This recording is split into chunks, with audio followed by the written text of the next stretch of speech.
حبيبه سالتني سؤال حلو قوي واحنا قاعدين، بس انا حبيت اصوره ونستفاد بيه كلنا. نبدا، يلا نبدا. كنتي بتسالي بتقولي ايه يا حبيبه؟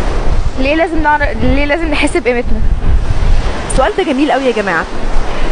ليه لازم او احنا محتاجين نحس بقيمتنا ليه؟ اول حاجه يا حبوبه انك تعرفي تقولي لنفسك وللي حواليكي انا استحق كل شيء جميل، واستحق اني اتقدر لاني امتلك نقط قوه في حياتي 1 2 3 4 وانتي ادرى مني انت تمتلك ايه.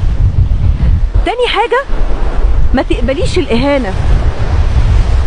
الانسان اللي مش عارف قيمته بيقبل الاهانه ويقبل التهميش ويقبل الخذلان ويقبل الانكسار.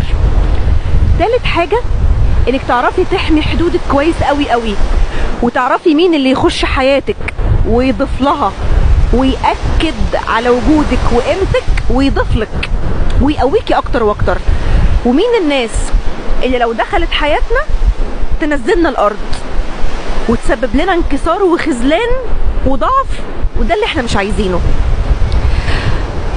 في نقطه كمان حلوه قوي قوي يا حبيبه نسيت اقولها لك.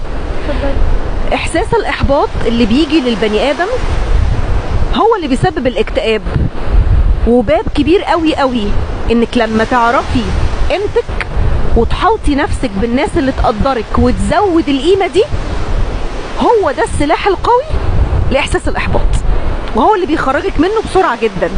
عرفتوا ليه لازم محتاجين نقدر قيمتنا ونحاوطنا او نحاوط نفسنا بناس تعلي احساس القيمه دي؟